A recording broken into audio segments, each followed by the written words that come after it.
In 1987, the Knights undertook a major campaign to improve facilities at the ISC, a campaign that cost them dearly. So in May this year, they put in a submission to the state government for a $2.2 million aid package. We are not in the fortunate position that some of the other Winfield Cup clubs are that have the support of a large rugby league club. So far, the plea has met with stony silence. Then, to rub salt into the wound, next-door neighbour, the Newcastle Harness Racing Club, picked up $335,000 as part of a $2 million grant package announced by Sports Minister Bob Roland-Smith yesterday. Still, I think, the fact that the racing industries benefit so predominantly compared to other sporting organisations, maybe somewhere down the track might get looked at. Still smarting this afternoon, Knights Chief Executive Mike Armstrong arranged a telephone conference with New South Wales Rugby League General Manager John Quayle and Ken Brown, a senior sports department official, a move he said has given a glimmer of hope. Mr Brown did suggest another way for us to go, and we'll be pursuing that with hopefully with Mr Greiner on Sunday and the various departments involved in the weeks to come.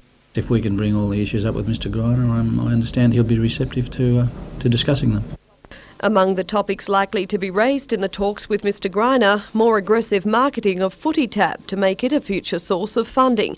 The lucrative TAB was behind yesterday's racing industry handouts. Mr Armstrong believes Footy Tab could do the same. I think that's a fair enough assumption to draw. Footy Tab, I understand, is going very well, and there could be some benefits flowing onto the clubs next year from that accumulated benefit.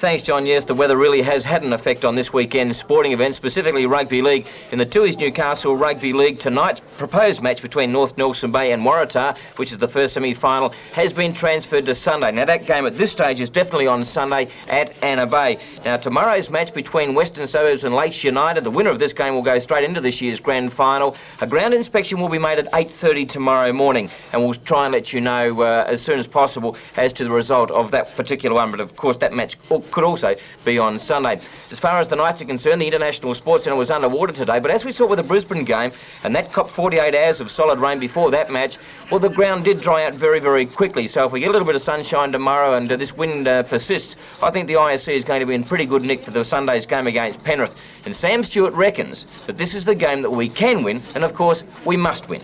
Absolutely crucial. The most important game of the year and probably of our short 3-year history. We must win this game. And of course Penrith in their own camp, they feel that they must win this game. We're both on second equal spot, and we've had a big preparation all week.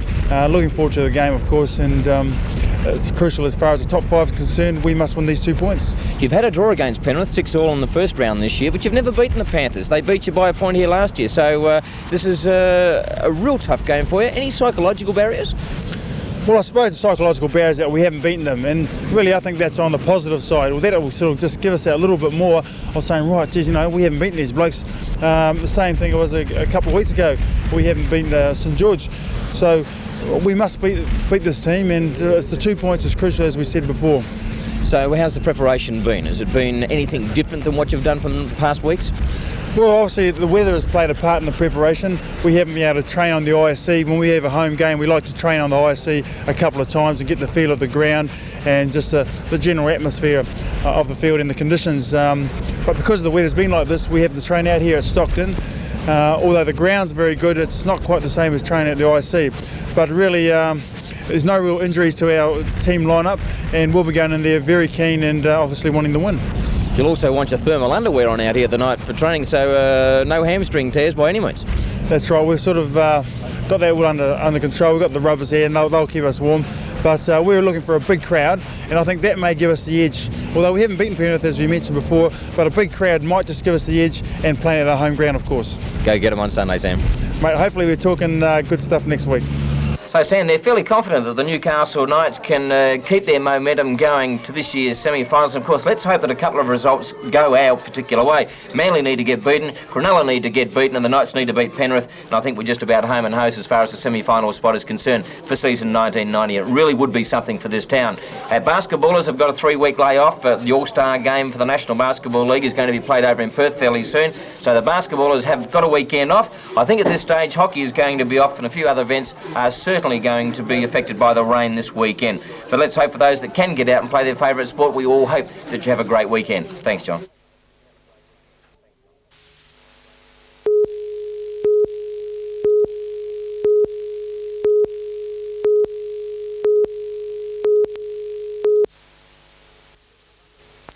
The Hunter Valley was spared much of the coastal battering, and for once relieved SES volunteers could watch serious flooding in other parts of the state while the expected local crisis failed to develop. However, floodwaters have cut several roads. The most disruptive closure was at Tester's Hollow. Commuters and holiday makers attempting to reach Maitland from Curry now face a lengthy detour. Elsewhere, flooding was spectacular, but the impact was on smaller communities. The torrent running over Melville Ford north of Rutherford is one of many which won't abate for days. SES volunteers weren't idle. From early this morning, they answered hundreds of calls for assistance, mostly from houses in urgent need of tarpaulins. The SES maintained a round-the-clock vigil on flooding reports in the Lower Hunter headquarters at East Maitland. Late this afternoon, the first flood boat was ready to carry emergency supplies to stranded properties at Laguna to the southwest of Cessnock. Other boats were being prepared, but the SES says so far no one is in urgent need of assistance.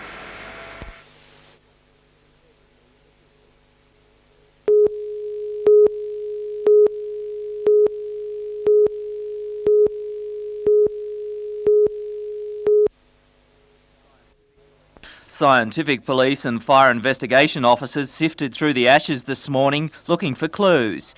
Neighbours raised the alarm around 8 last night when smoke was seen rising from a front bedroom window.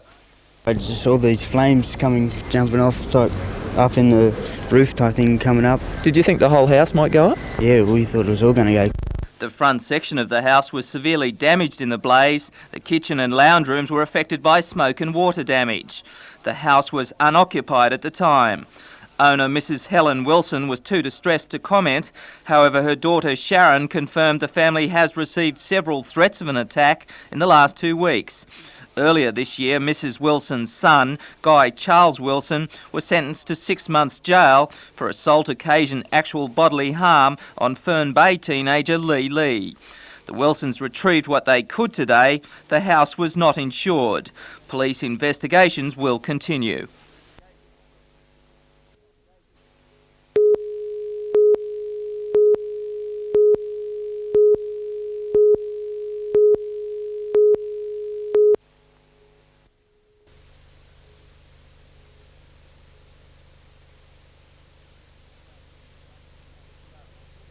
The Cubs and Scouts were given a musical tribute for notching their first half-century.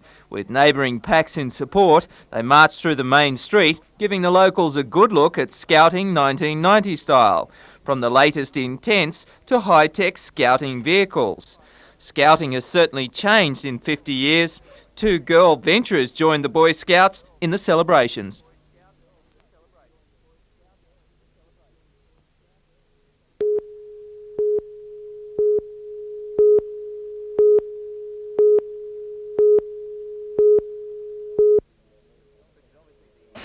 Richard, obviously the move from a premiership winning side up to a side that got knocked off in the grand final last year, Singleton, must have been some chore to make the mind up, but you've obviously enjoyed your coaching up there this year. Oh, my word, Mike, it's been a great start for my coaching career, but leaving South was a hard decision, but it's just one of those things that I was destined to get into coaching, and this was a good opportunity for me. How did the transition period go? Not a problem. It's a great town, Singleton. The whole town is behind the team, and as I just said to you a little while ago, Singleton is... They played football for different reasons up in the bush. They seem to play because their mates play. And of course, I suppose you found vastly different fitness levels when you went up there too. Yeah, well, that was my first aim. I spoke to my conditioner from South last year. demented Peter McCarris, and he said to me that the best thing you can do is get them as fit as they can for the level of football, and that's what I aim to do. I trained them for 6 weeks solid without a football in their hands, and they certainly were the fittest team up there at the moment. They would have been like kids, 6-year-old kids when they got hold of the football. Well, that's the way they have got a bloke called Gary Gardner. You'd think he hadn't seen a football before in his life. Jonesy, it's been a marvellous season for you. You're about 11 points clear of the competition. How do you feel going into the semi-finals? Obviously fairly confident, but is there a little bit of trepidation too? No, Mike, not at all. I've got the boys to a point, I think, now where they really go to training Tuesday and wonder if they're in the side, because they've got quite a bit of depth now. And that's the way I've got to attack the semis. We've had obviously 3 wins over each of the 4 sides the other 3 sides in the competition, and that's a good thing for our minds. But physically, you know, we're just as capable as all the other teams. You're well clear. Who do you see as your main opposition? Well, Muswellbrook, Aberdeen and Scone fill the other 3 spots, and I think they're all very capable teams, and semi-final football, as you know, is just a bit of luck on the day, and that's the way we'll see it.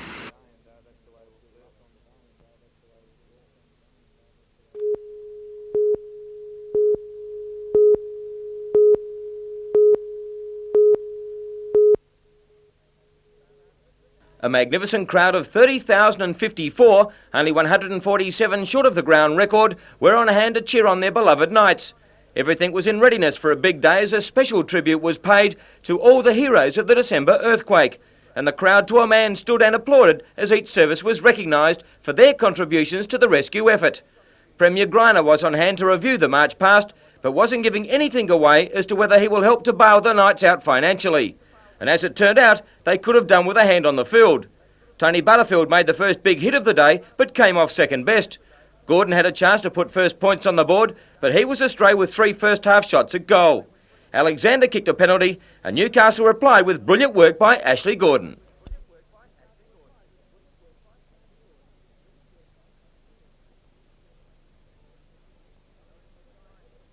Going into a giant headwind in the first half, it was a gutsy performance by the Knights, but 2.5 minutes before the break it came unstuck in the unluckiest of circumstances.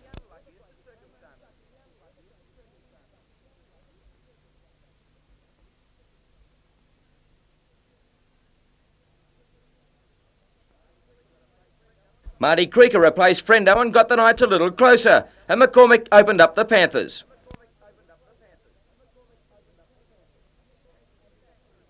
The Panthers hit back through Willis, who had plenty of space.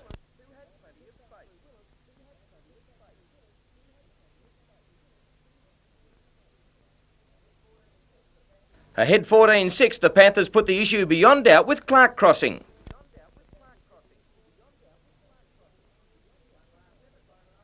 One last effort by the Knights, but it also came unstuck.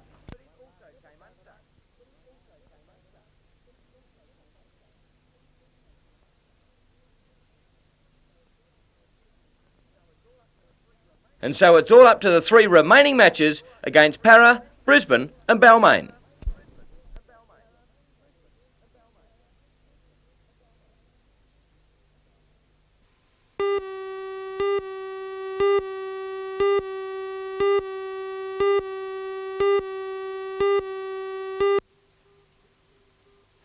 Kim Griffiths is 15. For the past 2 years, she spent all but 6 weeks in a juvenile detention centre in this state. She's no angel, with a string of offences ranging from stealing and assault. She admits that on most occasions when she became violent, it was under the influence of alcohol. And for Kim, I guess stealing in some ways has become an addiction.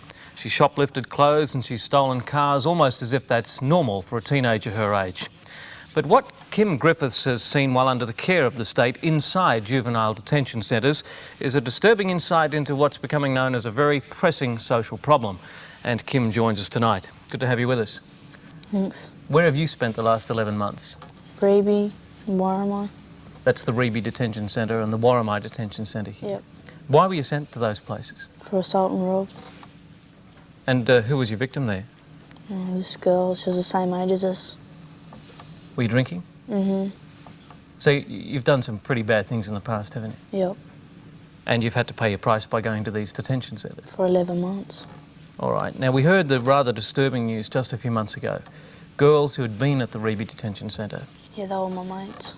They died of an overdose, didn't they? Mm-hmm. Can you explain their state of mind while they were in the centre? Oh, they were junkies, of course.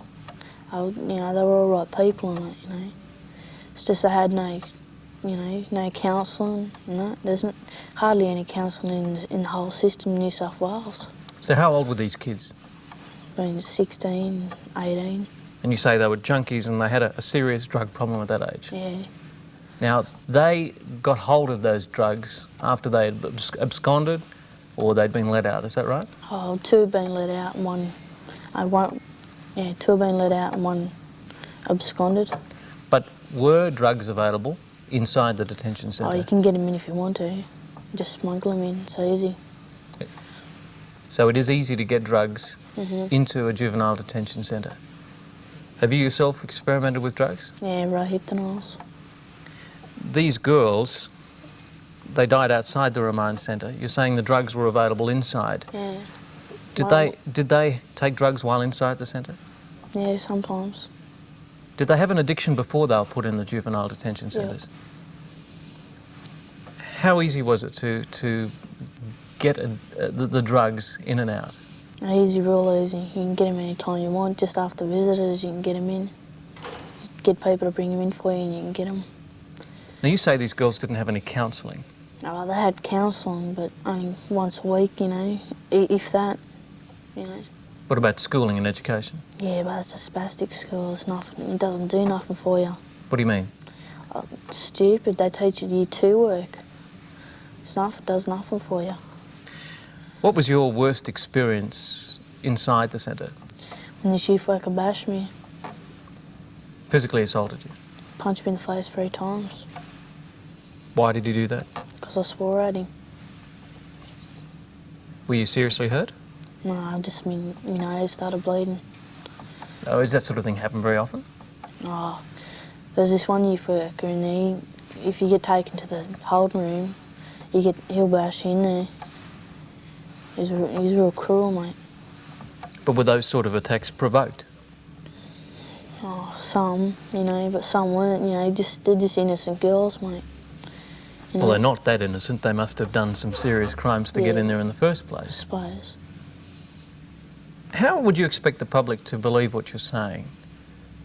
I don't know, they should just believe me.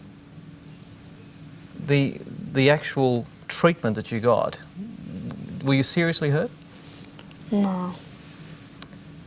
Do you find it in yourself at the moment that you want to get even now that you're out? No, I'm going straight this time.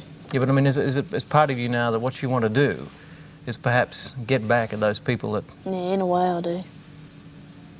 Feel like I want to kill them or something,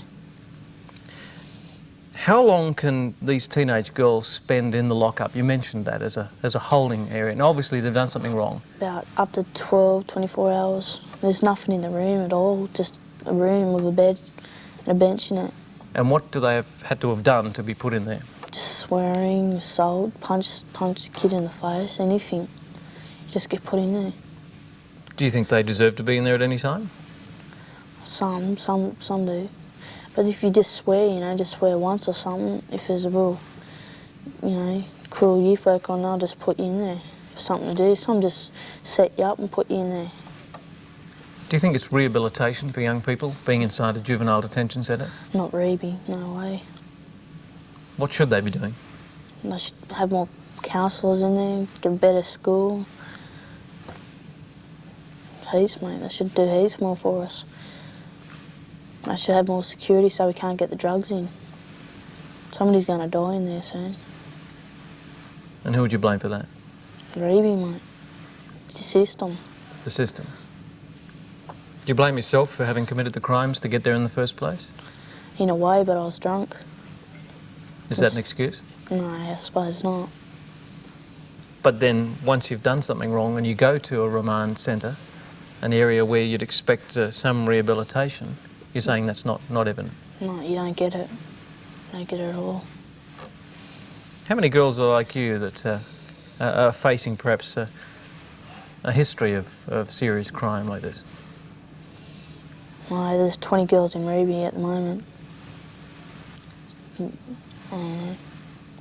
Some girls, when they're little, they get bashed and that by their dads and, raped by their stepfathers and, And then that just builds up, and then you just turn into crime. That's what happened to me. I got bashed and that. Would it be fair to say that at any time you provoked the bashings inside the centre? Oh, sometimes. Okay, you've had your time now in the Rugby Remand Centre. What are you going to do with your life now that you've served your time? Going to do a childcare course with my sister. Do you think there's a chance you'll repeat any of these offences? Probably. Try not to, but it's going to be hard. Once a thief, always a thief. All right, Kim, thanks for joining us tonight. Okay, thanks. Kim Griffiths there, the inside look at life in a detention centre in New South Wales. Back with more in a moment.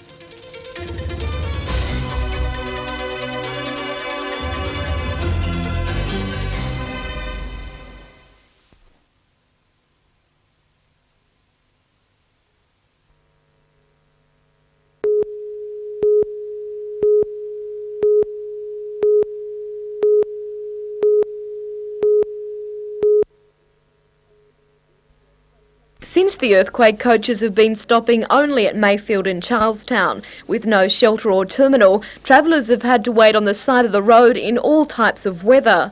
The coach companies have made it plain they're not happy with the situation, but until now they've had no alternative. A proposal, though, by the McNamara group of companies to build a $250,000 terminal at Marketown shopping centre would have solved all the problems. However, just hours before a building foreman was to be appointed, the deluxe coach company pulled out, refusing to travel into Newcastle. On the day that we were to get this site foreman onto site to start, I had a telephone call from Deluxe and they said exactly that. I'm sorry, Pauline, but we're not going to use your facility. We don't want to come into Newcastle.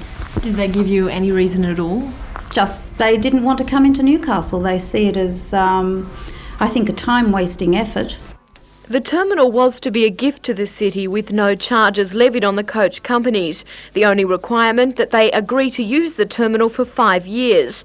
But Deluxe claims the Newcastle terminal will add an extra 20 minutes to a journey from Sydney to Brisbane, and they'd rather stop at Broadmeadow. And that's just a fallacy. It doesn't extend the time at all. I think in peak traffic times, and there aren't many coaches run through peak traffic times, but those who do would find they're probably going to take an extra 53 seconds to use Stewart Avenue Pacific Highway rather than the Broadmeadow, Brunker Road route that they're currently taking. With Deluxe refusing to come into Newcastle and other coach companies also reneging, the future of the Newcastle terminal looks doubtful. And with other organisations unlikely to put up the same amount of money for a terminal at Broadmeadow, visitors to the area are once again out in the cold. Jodie McKay for NBN News.